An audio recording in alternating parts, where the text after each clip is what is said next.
Hey everybody, welcome back to this awesome channel. Today we have a beautiful, amazing guest. I think she's on day 33 of drinking only green juices. Her name is Tracy Lee. She also goes by Dragon Mama. She is amazing. What a story. Just so much to talk about. So you guys are going to want to tune in until the end. Let's hop into it. Hey Tracy, how's it going?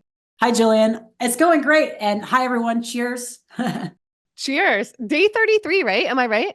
Day 33 of all days, day 33 on only green juice. That's what I've been doing. Only green juice, no fruit, no, like nothing else. So how come only green juices? I'm so interested because I think that's like a deeper cleanse, and I've never It is. interviewed somebody who's done this.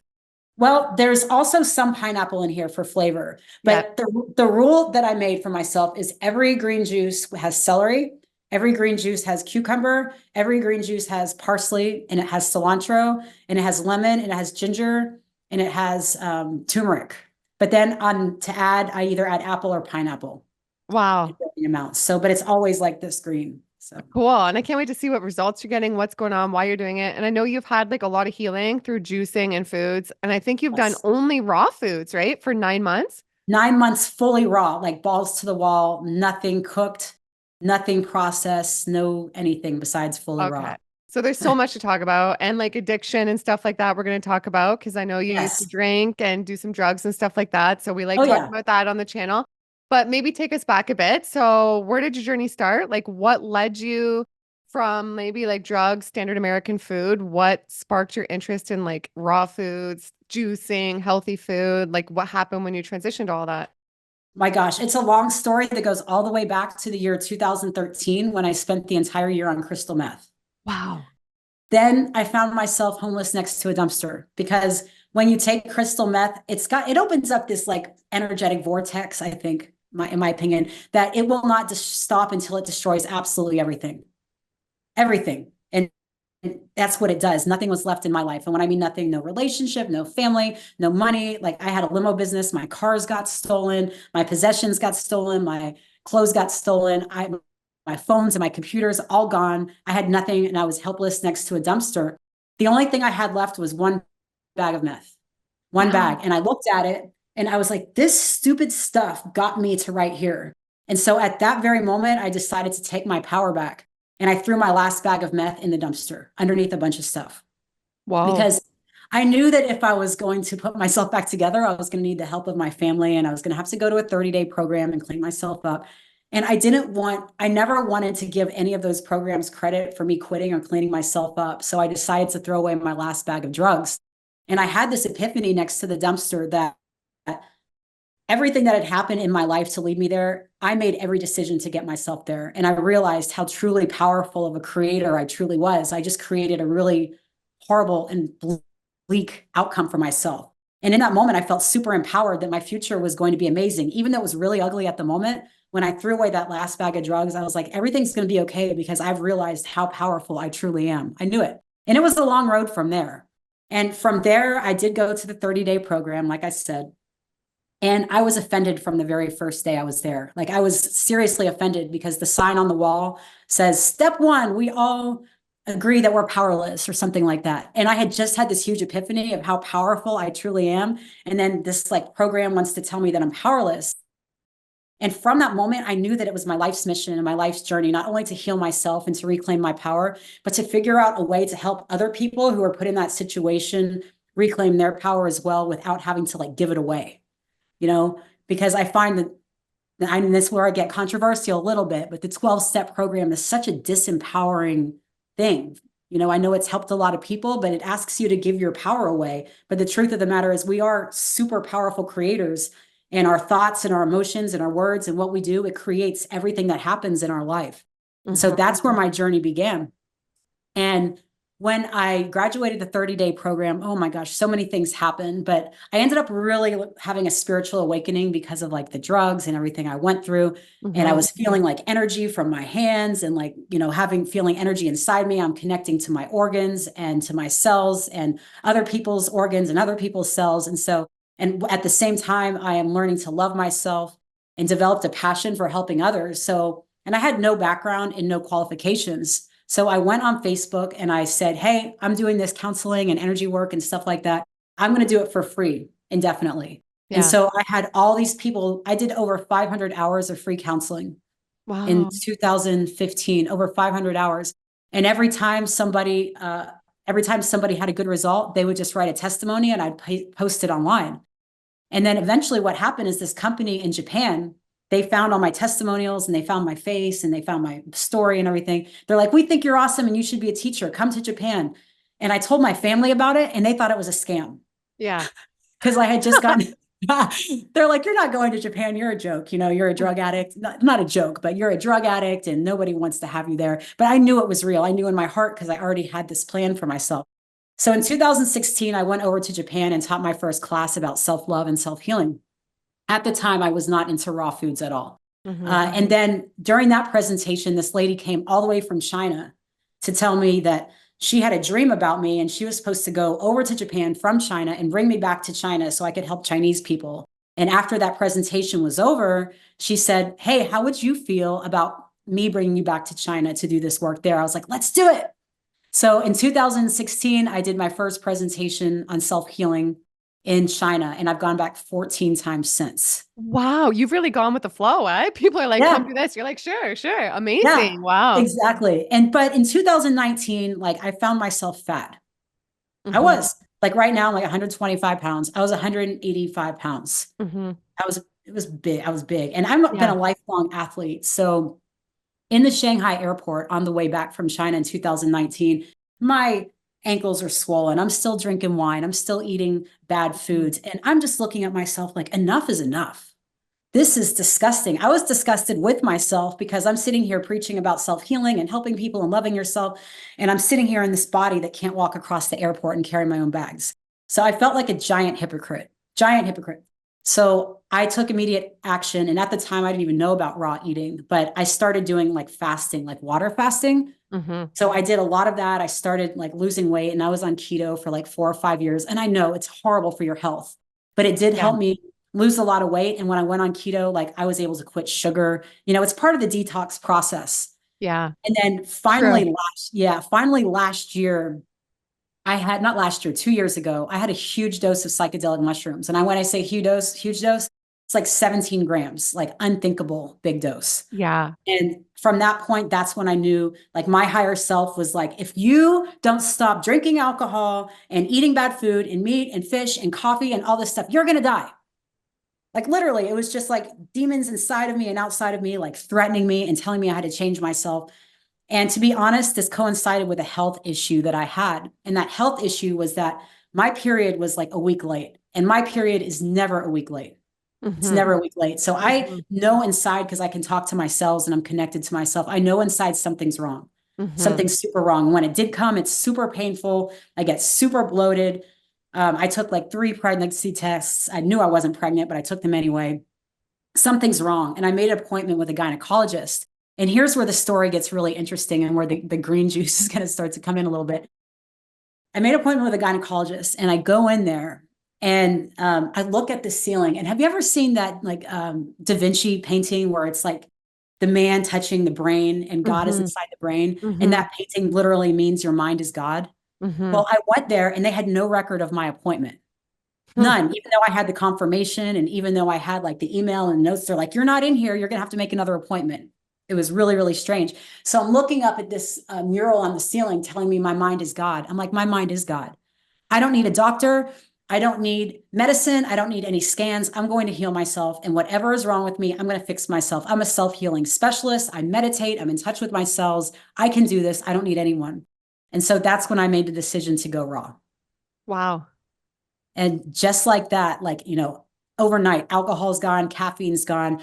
And then on June 21st of last year was when I cut out cheese, which was the last thing to go, cheese and That's the eggs. last thing for a lot of people. Yeah. That's the Yeah, hardest thing for so many people. It's so funny. I was so addicted to cheese and eggs. I was eating a lot of cheese and eggs and I just set a date and I quit. And Wow. ever since then, I haven't looked back.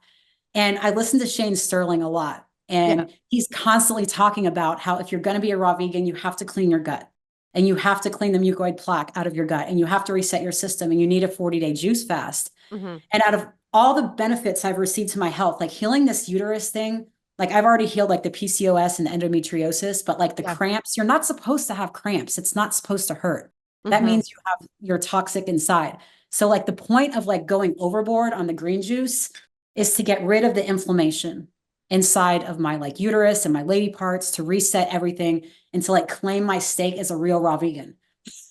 And there's probably like so many other benefits too, right? To this juice fast that you didn't even expect. Like I know when I Yeah, did mine, I'm just like, whoa, I feel better than I've ever felt. Like, what are maybe, how are you feeling right now? Like your I day feel 33, that's amazing. so many days. Yeah. I feel amazing. I'm not going to lie. There have been moments like that have been so hard that I've wanted so bad to choose something, but I didn't. There have been moments where I break down and cried because chewing, what it does is it suppresses emotion. We just do it. We're like, we just eat something and we're suppressing emotion. And when you can't chew, all your emotions will come up to the surface, even things that you thought were buried for a really, really long time. It just comes up and you have to face it and you just got to deal. And That's a so I fact. have emotionally purged so much. I mean, I have had at least 4 good cries, and not the kind of cries where like you get like one tear. You're like the kind where it like wells up in your eyes and you just, everything just comes out. So there's been a lot of emotional release. I've noticed every single day, like my abs be sticking out more and my midsection being leaner and my skin glowing more. And I Your feel like skin is next level. Like you are glowing. thank you. Thank you. I love it. I love it. I recommend this to anyone. And I have released so much mucoid plaque. I don't know if anyone wants to talk about the mucoid plaque, but when you go on a juice fast, there's 3 types of poop that come out. You want to hear about them? Yeah, of course. We love to hear Yeah. about it. Well, the first type is just whatever comes from like the pulp from the juice, right? Like, because if you don't Yeah. strain it all the way, Yeah. some of the pulp is like fiber and it makes, and all of the poop is green, by the way. All the poop is green. Yeah. Yeah. Second type of poop is really stinky old waste. And it's like, there's no way that that much poop could be from juice. And it means that like the juice is getting in there and pushing out impacted stuff that was there before out of your colon and out of your bowels, out of your body, like purging demons. Awesome. Mhm. And then the third type of release is mucoid plaque. And these are like plaquey pieces of poop. They look rubbery when they come out. And you're like, what in the world is that? Yeah. So all of that stuff has been coming out. So of course I feel lighter, I feel better, and I feel like old stuff is being moved out. What an amazing experience. And how does this compare to like drugs or alcohol? Like as someone I used to drink a lot, like my 37-day juice fast does it's so much better, right? Do you miss drugs and alcohol ever? No, No. never, never. There's Good. not one moment where I'm ever like, oh, I wish I could have meth or I wish I could have a drink. And meth is so far in my past, like 10 years. Hmm. Alcohol, like I was a social drinker and I was brought up in a wine drinking family. So I was never like really like, oh, let's get slammed on like so much liquor. It was more just like wine and champagne and stuff like Yeah. that. But it's such a dulling feeling and vibration that when I see people who do it, I'm like, oh, I wish you would just stop for a week or a month and just 2 months or 6 months and just feel what you feel like in your mind and your heart and your body. Without it is so much better. So much Yeah. better. I agree. And imagine how you'd never quit the drugs or alcohol. Like good for you getting off meth. Like I never did meth, but I've seen people where, like you said, It's it bad. destroys your whole life and like they don't come out the other side. So what like a beautiful journey you've had through all these years. Yeah, it's been amazing. The crystal meth use, like I come from a nice background. Like I went to a private high school. Hmm. I went to college. I have business school. I was not the stereotypical person that you thought would use crystal meth. It was just at a point in my life where I just felt helpless, like I needed to work hard.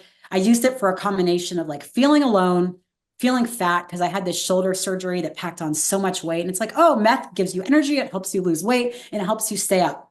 And at the time I had this limousine business. I was like, oh, that's perfect. And, But then it's like so addictive and ruins your whole life, right? You're like, it's maybe so the trade-off horrible. isn't worth it. And at the beginning of it, I was like, let me just measure out a little bit to use each day. And I'm just going to use it like medicine. And that's Yeah. how I started. And Wow. then thing after bad thing happened. And then ended up just being like, screw it and becoming a meth head, having Wow. lost everything. But the thing about my journey is once I had that experience at the dumpster, for me, I was done with meth. And Hmm. so I felt bored in rehab. I really did. I was like, oh my gosh, these people missing their drugs and their heroin. I wasn't feeling it. I was feeling like, all right, how can we help people feel more powerful and love themselves? Because I figured out really, really early on that humans exist on a continuum of activities from self-harm to self-love, right? Hmm. We're either everything we're thinking or feeling or doing or saying is either harming ourselves or loving ourselves in one way or another. And our goal here is to shift down the continuum away from self-harm towards self-love. And that's what I've been trying to do this whole time.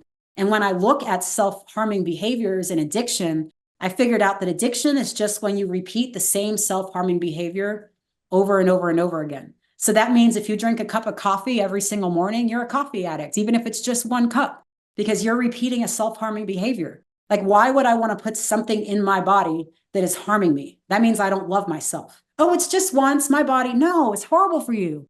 It makes your insides acidic, and it makes your body release hormone cortisol, which when your body is under stress, it can't do all the normal things like release happy hormones. You can't be making happy hormones and stress hormones at the same time, which is what most humans fail to understand. We're constantly asking our body to make these stress hormones, whether it's cortisol or adrenaline, right? And when you're releasing cortisol and adrenaline, you're not making dopamine and serotonin. Yeah. And what if people just feel like they know these things are harmful, but they just can't control them? Like, how can they get to the other side and stop these addictive things and these self-harm things, you know? The first step is to ask yourself, do I love myself? And if the answer is a resounding yes, then, well, you're probably lying to yourself if you're doing self-harming things, because the more you love yourself, the less you harm yourself. And if the answer to do I love myself is kind of, maybe, well, then you should try to love yourself more. And you can do this within a restricted amount of time, like a week or 10 days or 30 days. We set a boundary for self-love and say, for this 10 days, I'm going to try to love myself more. And every time we pick up something that harms ourselves, whether it's a piece of candy or a processed food or a cup of coffee, you should program your brain to acknowledge that this is a self-harming behavior. And eventually, if you think to yourself, oh my God, I'm doing a self-harming behavior, eventually you're going to want to stop if you want to love yourself. So it's all about reprogramming your mind, because self-love is a learned behavior. Trust me, you don't just love yourself naturally in this weird place. Not with all the stuff that goes on this planet. Yeah. Not these days, right? Yeah, I mean, we are literally programmed from birth to harm ourselves and to hate ourselves. It's pretty and crazy. If you want to love yourself, you got to force it. True. Yeah.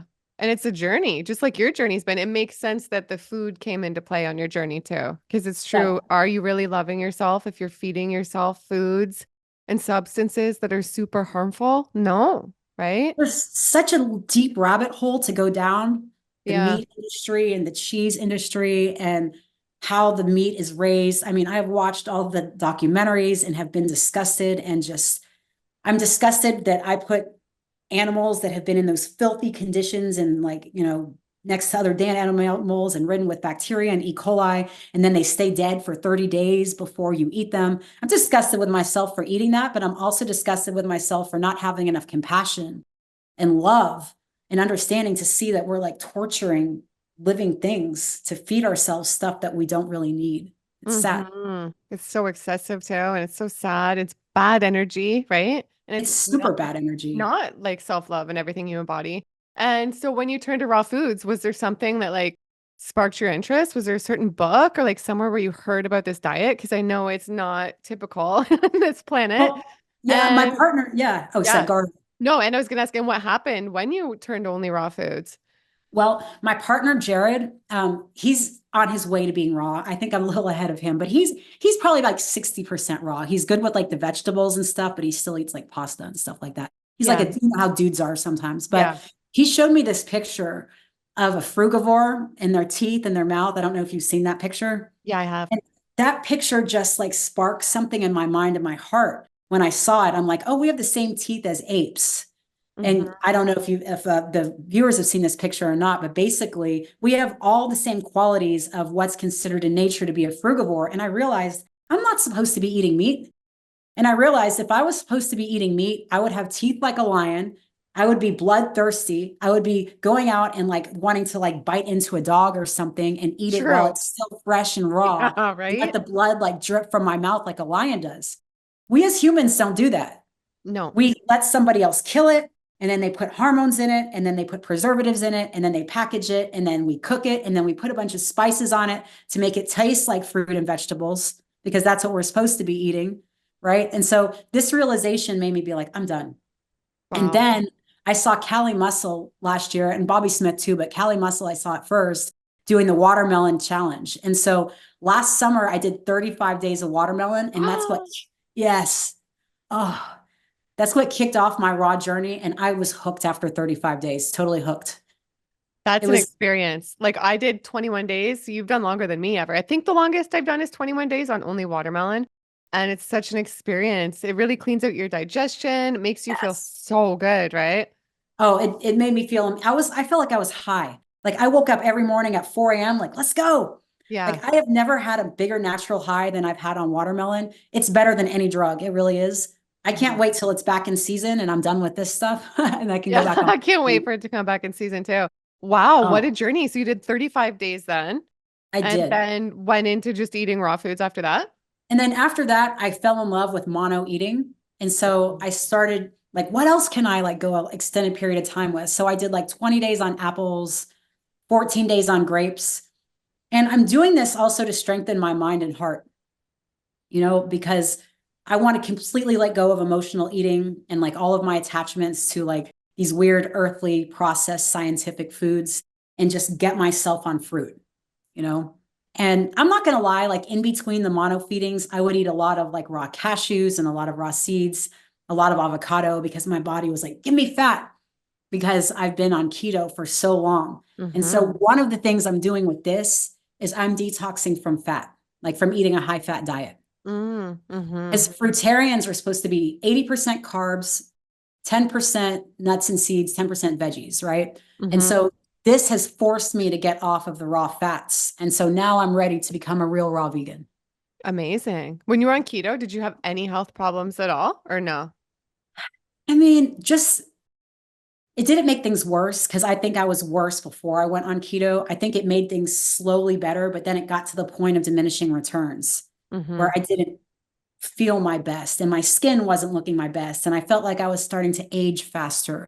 I guess Mm-hmm. like the aging symptoms were like the biggest things on keto. Maybe I think I got like more gray hairs and like my skin looked older. And that's just because of like eating a lot of fish and meat and cheese. I think that'll do that to your Mm-hmm. skin. But other than that, it was good for me to get off sugar. It's hard for me to really bash keto through. I can't even bash crystal meth because it's Part of part of your my journey, journey. right? Yeah, that makes sense. It's almost like it was all meant to be, right? To It was all meant to be, but I wouldn't recommend anyone staying on keto knowing what I know now. or meth. Yeah. Or meth. Please. And do you find like for me, like I never felt more spiritual or connected. It's one of the things I love about this lifestyle with juicing and raw foods. To me, Yes. it's just such a more spiritual aspect. Do you notice that? Do you feel that too? And you're Yes. someone who's really in tune, I feel like, with their spiritual Oh, side. oh my God. Like the energy I feel moving through my body, the connection to nature, like even bees and I'll get to bees in a second, but even my own turtles are so much more friendly to me. Like they'll let me like touch the side of their face. Like there's something about nature that knows when you're in line with nature. Like Mm-hmm. human beings are not separate from nature, but we think we're separate from nature the way we act. But once we eat fruits and vegetables, it's like this huge reconnection. And I mean, the epiphanies have gone so deep. In some points of it, I've even felt isolated because, everyone's just eating their stuff and going out to restaurants. And like, I'm disillusioned with it. I don't care about any of that stuff anymore. But that doesn't make you want to stop it, right? Because I know that can No, be a hard part for people because not most people don't eat this way. So sometimes they're like, I feel isolated, I'm missing out. Like, do you have any of that or it's worth it to you still? it's totally worth it to me. My feelings are more sad for people who can't feel what I feel. I feel completely separated from the human sickness. I know came out sounding bad, but No, there's a no, I know. sickness going Hmm. around this planet. You can see it in people, like in their skin, in the way they think and talk and what they do with their time and how they act and how they consume. It just, it permeates through their essence. And going raw helps you separate from that sickness. And it helps you see that sickness. It helps you feel sad for that sickness. And it helps you really heal yourself. Wow. And it's like crazy to think. I wonder what would happen if you never gave up those things, like where you'd be today, you know? Which one, meth or raw or Both, foods? both, or like Yeah, the drinking, the meth, the like, you know? I don't know. There's no way I could have done what I'm doing now at the level I'm doing it and still been a wine drinker. Mm-hmm. No way. Because now, like, because I've always considered myself like a channel of the universe. And now it's like I'm so deeply connected and rooted and grounded in absolutely everything in this like sober mind full of like gratitude and self-love. And like we have this saying in our Chinese teachings, it's like the universe is a mirror that responds to emotion. And it means like what's on the inside will be reflected back to you on the outside through life experiences and good luck and relationships and your finances and everything. And so the better you want your life to be, you have to like clean your insides first. Wow, that's so well said. I love that. Yeah. It's so true. And this juice cleanse has really cleaned your insides probably to another level more than anything, maybe, right? I'm sure the watermelon cleanse did too. But The this is watermelon probably, probably did, but yeah. the juice 40 days. And I see some people, there's one lady in our juicing group, I think her name's Kelly. She's on day like 110. Yeah, I'm interviewing her today too. Oh, are you? After this. Yeah. Ah, Yeah. awesome. Yeah, Kelly's awesome. She's rocking it. She's totally rocking it. But the juice cleanse is next level. It's next Yeah. level for your mind, body, and spirit because it forces you to choose self-love over self-harm over and over and over and over again, And hour by what, hour. like some people have a hard time sticking to it. So like what are some tips for people? Like those moments where you like cry or like is there any advice for people at those moments where they want to give up? Or maybe also some do's and don'ts since you've done so long for like juicing for somebody who wants to start? Well, the do's are a lot of intention setting. Like I do a lot of reprogramming of my mind and intention setting. Do you want me to tell you how the programming works? Yeah. All right, here's how the programming works. First of all, I say to myself, okay, Dragon Mama, that's how I think of myself. I want to love myself as much as I can. So I'm on a mission of self-love and I want to create a shift away from self-harm towards self-love. And so for these 40 days, I'm setting a boundary of what it means to love myself. So for 40 days, anything that I consume besides green juice is considered self-harm to me. And then I put that in my brain, right? So anytime that I see like a piece of food or a solid food and I think about touching it, immediately I'll point to that and I'll say self-harm, self-harm, self-harm. And then I refer back to step one, which is, do I want to love myself? Which is the answer is yes. So I'm constantly working in my own head, in my own brain, choosing self-love over self-harm. Now, even though a grape or an apple isn't necessarily harmful to me, it is in this 40 days because I've said that it is. Mm-hmm. And so the dedication has to be to loving yourself. If you're doing this just to lose weight, if you're doing it just to be cool or just for whatever reason, and if it's for any other reason to love yourself more, I believe you'll fail. That's my Wow. advice. Wow. And people are always wondering, like people who watch the channel, they always want to know like the protocol. So like how much juice you're drinking in a day because you're doing Yeah. it successfully. You're day 33. Yes. So like how did you get started and how much are you drinking in a day, favorite recipes, things like that? Yeah. Well, I got to give Shane Sterling credit where it's due. I'm in his business mastermind as well as his raw vegan heroes group. And I started off with his lemon ginger blast recipe. And it's basically celery, cucumber, parsley, cilantro, lemon, and ginger and apples. And apple. That's like the basics of And it. mint, right? Do you put mint in it too? I don't put mint. I don't like Okay. mint, Yeah. mint in it, but that's like the basic recipe. And so he recommends that you do 2 of those a day and then 2 other juices. But so there was a thing in his protocol that said the more green juice you drink, the better it's going to work for releasing plaque. And he calls the other juices like astringent juices, like apple juices and like the other heavier fruits. And so I thought to myself, well, I only have 40 days because I have to leave for China next week. I don't have time to extend it to like 100 days like Kelly, because when I get to China, there's not going to be time to juice every day. True. So I'm like, I have 40 days. I'm going balls to the wall. And with the psyllium husk and with the digestive enzymes and with the clay as well, I did the cleanse completely balls to the wall. And I drank from 3 quarts to a gallon every single day. Okay. Yeah, really, really Wow. hard. And the rule is that it has to be green. Now, on 2 of them, I'll make them super celery and super veggie tasting. And then the other 2, I'll make a little bit more with pineapple. So at the end of the day, there's something a little sweeter to consume. That's nice. That makes sense. Yeah, which And helps a little. you're making them fresh, right? I Like, make them fresh. So I don't yeah. believe in freezing juice. I No. know some people do it, but I don't believe in that. And it's a big difference, I feel, making them, drinking them fresh versus if you buy the ones at the store. Obviously, the ones at the store, if you're gonna grab that over like a soda, it's better. Yeah, But to me, it's exactly. just like the life isn't in it. I notice a massive difference when you make them and just drink them fresh versus like if they're sitting on store shelves for days Yeah, before. this is electric. It's electricity. This is living cells. And so you don't want to freeze it.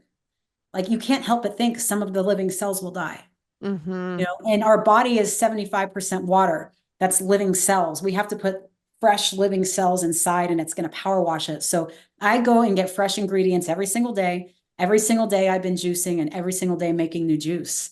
And it has been time consuming and it's a huge commitment every day to go shop, every day to carry the groceries up the hill of my driveway, every day to juice and then like bottle this stuff and drink it and then wash all this stuff out and clean the juicer every single day. Cleaning the juicer is easy, but it's probably adds like 2 hours to my day. Is it do you use the Nama? Yeah, I have the Nama J2. Yeah, Absolutely. it's the best. Me too. I'll put it, if you guys want to get a Nama, I'll put a code down below so you can save on one. Their juicers are the best.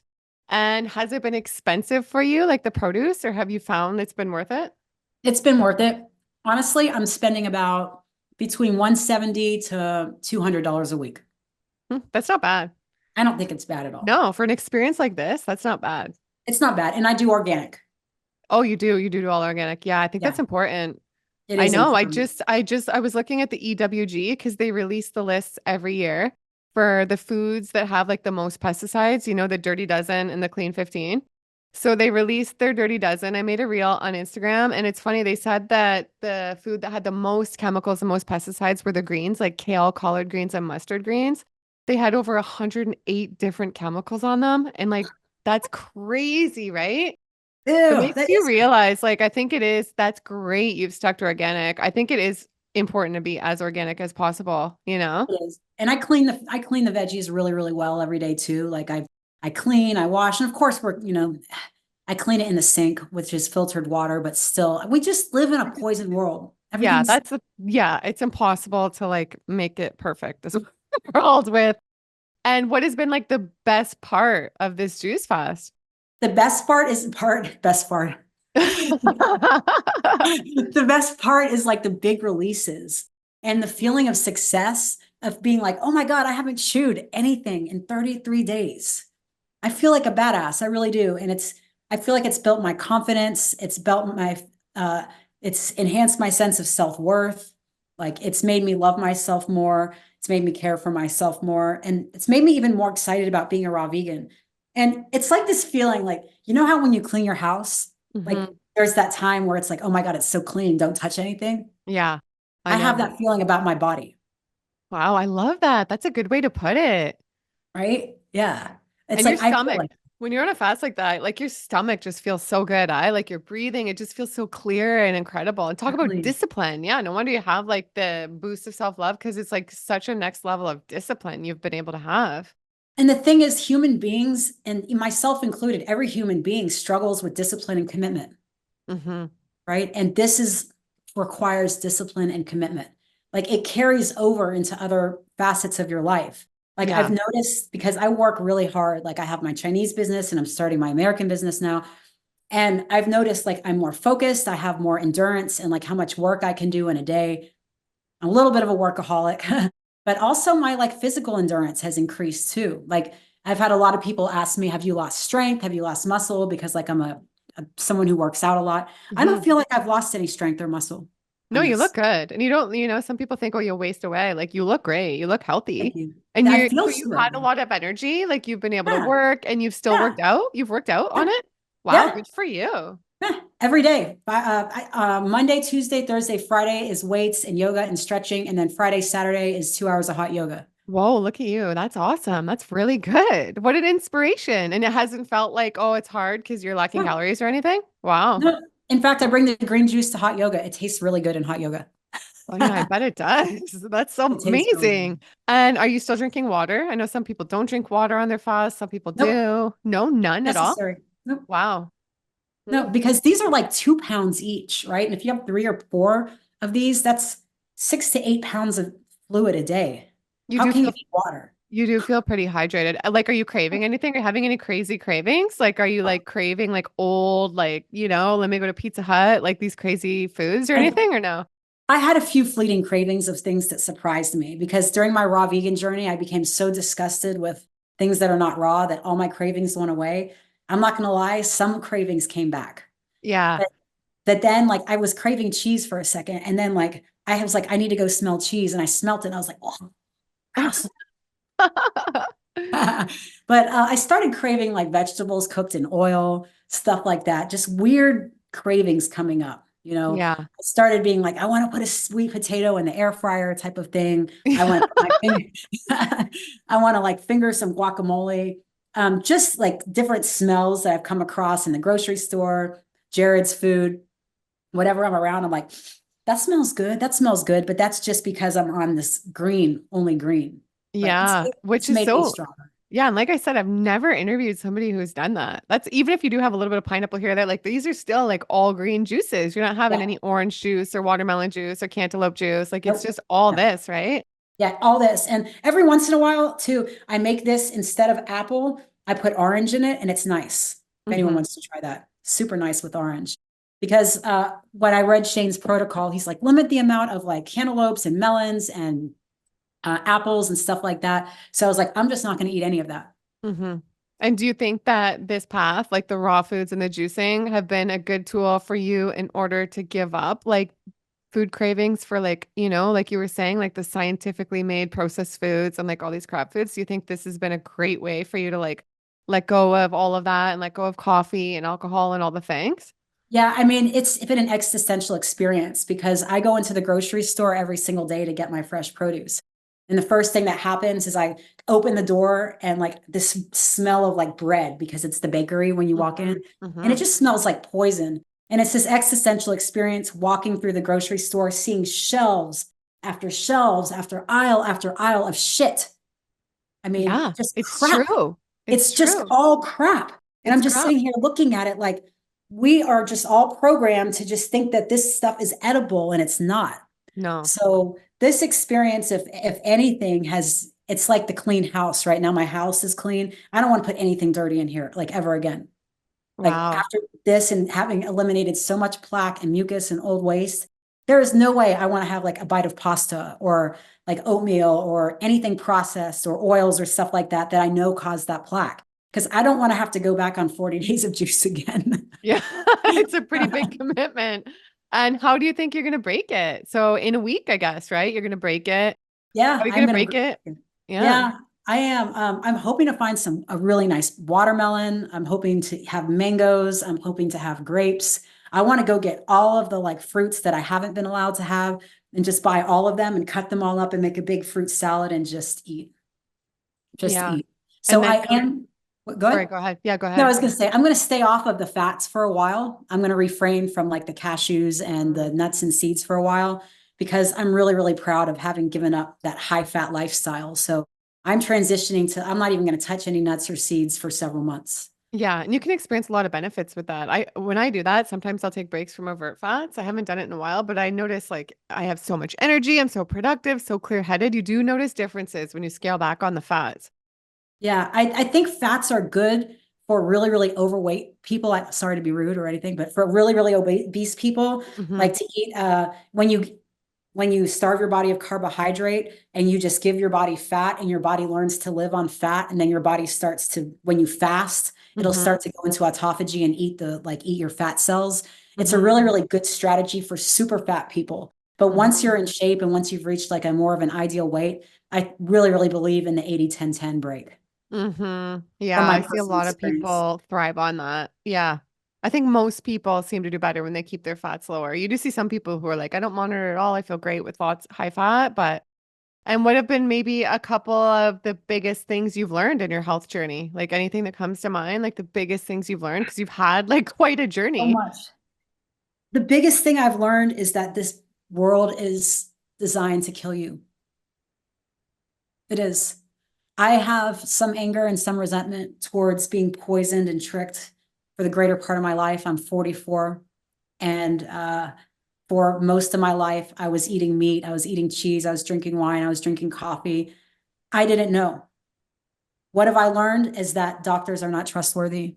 I don't want to go to any doctor. I want to die peacefully in my sleep when I'm 120 years old without having any organs removed, right? With all my organs intact and without having cancer.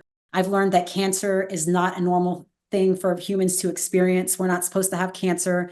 We're not supposed to have these big health insurance policies and go to all these doctors who are also unhealthy and they have no idea what they're talking about. And they're telling us all this medical advice that's based on antiquated science, right? that should be redesigned, and like medical school should be redesigned. So what have I learned is that I have to become my own doctor. That's the biggest thing I've learned. And you've done a great job at that. Thank you. Like, look at you. And you're 44. Look at your Yes. skin. This is insane. Thank you. And this is no Botox, right? No, but no Look at Botox. your skin. This is insane. You look so good. Thank you. Thank you. Yeah. Probably if I wouldn't have had alcohol for so long, I wouldn't have gray hair in the front of my front of myself right here. But I call these my wisdom hairs because I have learned so much and grown so much. And so I embrace them. Yeah, no, they look great. They look good. And do you have any advice for somebody watching who maybe they're going through a hard time and like they want to get through it, get to the other side, get to where you're at, and they're struggling with like addictions or just like in a dark place? You have to make the decision to love yourself. You Mm-hmm. have to learn to take responsibility for everything that's happened to you, and you have to step out of your victimhood, right? Every single thing that's happened in our lives has happened as a result of the choices that we've made. Even really, really bad things that happen to us that aren't necessarily our fault. For example, like having your wallet stolen, right? You made the decision to go to that place and put your wallet in the place. Like we are in complete control of our lives. Like we're constantly using our imagination to create reality, constantly. Even when you wake up in the morning and you hear the alarm clock go off, what do you start thinking? Okay, what do I have to do? And you plan your day in your head. People don't even realize they're doing this. You create your reality with your mind. Once you realize that your mind is a powerful tool, you can create any reality that you want. But you're not able to do that until you take full responsibility for having created all of the things that have already happened to you. As long as you're going to blame anyone else, even if it's the government, or even if it's your parents or a partner who cheated on you, or the system or a job or a friend or a colleague or bad luck. All right. As long as you're casting blame on anything, you will not be able to be successful in changing yourself. You have to own it all of it. Wow, I love that. Well said. You're so smart. And do you feel like you're a more powerful creator now that you've like given up the bad habits in place of the good ones? Do you feel like you're creating a more deliberate, intentional, like better, more positive life in that sense? Absolutely. Because now my insides are even more filled with love and compassion. And the universe is a mirror that responds to emotions. So the more love I have in me, and the more I love myself, and the more compassion I have for everything, the more that I'm going to see that reflected back to me through my relationships and good luck and life experiences. So it's all about love. It's not about fixing yourself overnight. It's not about losing the weight. It's not about being scared about something. It's all about love. And if it's anything else about love, you're doing it for the wrong reason, and you're going to fall on your face. And with And the weight. yeah, that's why I started teaching people how to love themselves. Because without the ability to love yourself, you can only accomplish so much. You can accomplish some things. You True. can It's be so a good true. workhorse. You can work really hard. You can make a living, but you can't really push yourself to that next level of achievement in life until you learn how to expand through self-love. And do you think we can still reach like super high levels of self-love, even if we had like traumatic childhoods or like grew up around people who didn't make us feel loved or made us feel worthless or things like that? That's my story. I grew up bullied. I was a weirdo. Like I had a bad marriage before, like the one I'm in now, that I don't even like to talk about publicly because I don't like to give any power to it. But long Mm. story short, I've been like lied to and cheated on and betrayed. I've been like physically abused, all this stuff. I did drug use. I have all kinds of reasons that I could say I had bad luck or a hard life, but got to own it all. I created all of that for myself with my mind, with my imagination, and with the choices that I made in my life. And once I was able to take responsibility for that, the sky's the limit. Wow. I love that. Yeah, So nobody's coming to true. save anybody. You got to save True. yourself. You Yeah. really do. Yeah. And okay, people will ask me about the weight. I know they'll comment. I don't think we touched about that exactly, but the weight loss on your juice fast. Do you know how that's been, or like your health journey as a whole going raw? Well, I started off my health journey as a whole at 185, and now I'm Yeah. 125. So I No, lost you're 60 125. pounds. Yeah. Wow. Okay. Yeah. I got down to about like 130 Mm-hmm. doing keto, and like but what's changed is my body composition. So because I work out and I have a lot of muscle and a lot of lean muscle mass, I like to go more by the body fat Mm-hmm. because the body weight's not changing that much. Like for Yeah. the last 6 to 8 months, even on juice, I'm between 123 and 136. It's gone between that. Mm-hmm. But the big thing I've seen is I took my body fat last week and it went to a new low, which is 13%. Hmm. And what happens when you clean your insides is like your visceral fat goes down. And I don't know if people know what this is, but your visceral fat is like the fat you have around your organs. It's the stuff you can't necessarily see. And that's Mm-hmm. the stuff that's like full of like heavy metals and that's being, broadcast to the rest of your circulatory system and your lymph nodes and all of this stuff. And that's the stuff that you really, really want to burn and release and get rid of. So definitely my visceral fat has gone down. My body fat percentage is lower than it That's used to good. be. And two points is a lot. 2 points is a lot. Mm-hmm. That's great. Wow. Well, what a story. It's been so amazing talking to you. I think you're incredible. I love like all the self-love, everything. Is there anything you feel called to end off with? Anything you think we missed about your journey, your story, anything you feel like inspired to share with the viewers? Well, I want to share a little bit about what I'm doing now, if I Mm-hmm. may, Yeah, because I absolutely. have I have been I made like I said I made 14 trips to China, and I've Wow. hosted over 100 international workshops and worked thousands of client hours helping people learn to love themselves and reconnect with their sense of identity and purpose and passion, as well as just work with their own energy and sense of vision and manifestation, all of these things. And I literally just started reopening myself and turning the lights back on in the United States. So I have a brand new YouTube channel with one video. Uh, Yay. yeah, it's called Raw Healing, but you have to put the at before. It's like at Raw Healing on YouTube. I'm Dragon Mama 1358 on Facebook. I'm creating a brand new like sense of community and just presence here in the United States because I've been so busy working with my Chinese audience. But I'm like expanding. I'm feeling like the calling and the purpose to just open myself up and do what I do, not only over there in Asia, but over here in the United States too. So I'd love to connect with more like-minded people and be of service. Yeah, absolutely. And I'll link everything below. Send me your links and I'll put your new YouTube and your Thank you. Facebook and everything so everybody can go follow you. And I can't wait to see your journey, where you end up and breaking the fast next week. I still can't believe it. Only green juices. Good for you. And Oh, how have you been able to kick the cravings to stay on track? Any other like last tips for that? Because I know that especially with the green juice, and would you recommend like green juice only to people, or do you feel like you could use some fruits in here, like some watermelon juices? I recommend this because it's an Mhm. act of strength, an act of courage, and an act of self-love. I think I'm always the kind of person when I do something, and anyone who knows me knows this, I just go balls to the wall. I go all out. Mhm. If I'm Mhm. going to do something, I do it all the way through. And when I read Shane's instructions, it's like, avoid these juices. You can drink them if you need them. And to me, when those instructions meant if you need them means, well, it's better if you don't. Mhm. Because, and the veggies are really, really good with helping reduce inflammation. And this is something I learned from talking to my cells too about like my uterus and my last part of my woman stuff that I'm trying to heal is that the green juice is really going to help reduce that inflammation and any other disease or sickness that I'm holding on to there. So I'm doing this for health. And if I'm doing Mhm. it for health, hey, all the way through. Yeah, and I can see that it's working. You can tell from your outside. It's like looking at you, you know? You're Thank looking you, Julie. amazing. Well, Thank you, congratulations Julie. and thanks for coming on. Thanks for sharing. And Oh, you bet. everybody, yeah, go follow. I'll put everything down below. And I love you guys. I'll see you in the next one. Bye.